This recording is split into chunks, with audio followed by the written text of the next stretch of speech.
अपने सपनों का घर बनाना और उसमें खुशहाल जीवन बिताना ये हर किसी का सपना होता है। और इस सपने को पूरा करने के लिए लोग अपनी जिंदगी तक दांव पर लगा देते हैं, क्योंकि अपना खुद का घर बनाना ये हर किसी के बस की बात नहीं होती।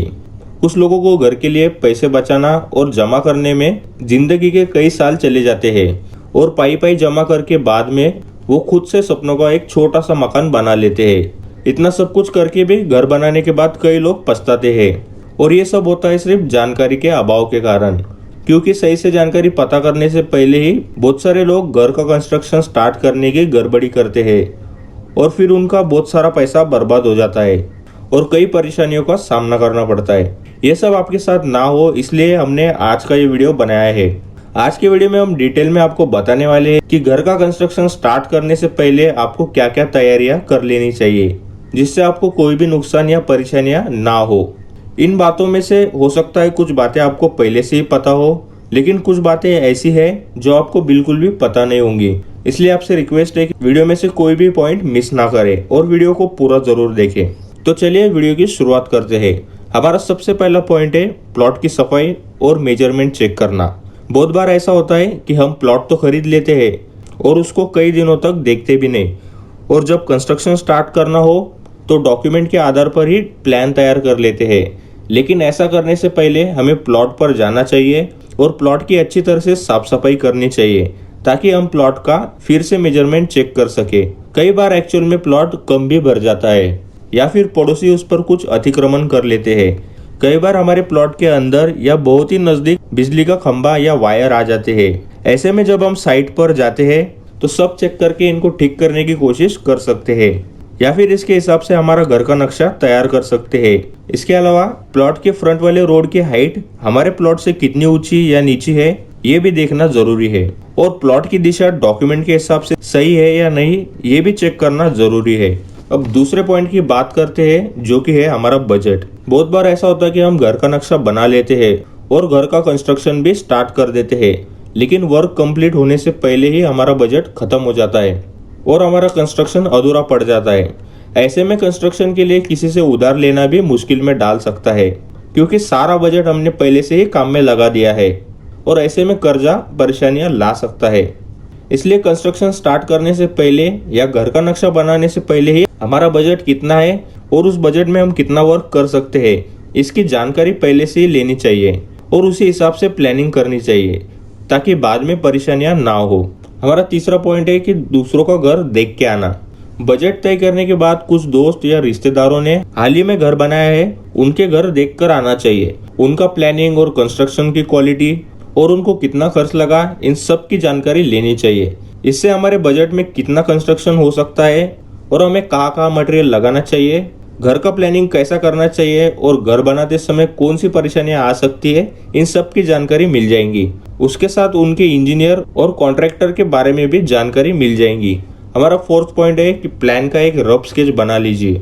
इतना सब करने के बाद हमारे पास जो जानकारी जमा हुई उसके आधार पर हमारे घर के नक्शे का एक रफ प्लान तैयार कर लेना चाहिए, और उसमें हमारे घर के सदस्य और जरूरतों के हिसाब से रूम के साइज और पोजीशन रखनी चाहिए। और ये रफ नक्शा बनाते समय घर के हर सदस्य की राय भी लेनी जरूरी है। इससे सबकी जरूरतों का ख्याल रखा जा सकता है और घर के सभी सदस्यों की भावना घर से जुड़ी होती है, और आप सबके मार्गदर्शन से ही बेस्ट नक्शा बना सकते हैं। अब बात करते हैं हमारे फिफ्थ पॉइंट की। अच्छे इंजीनियर या फिर आर्किटेक्चर से प्लान बनवाए।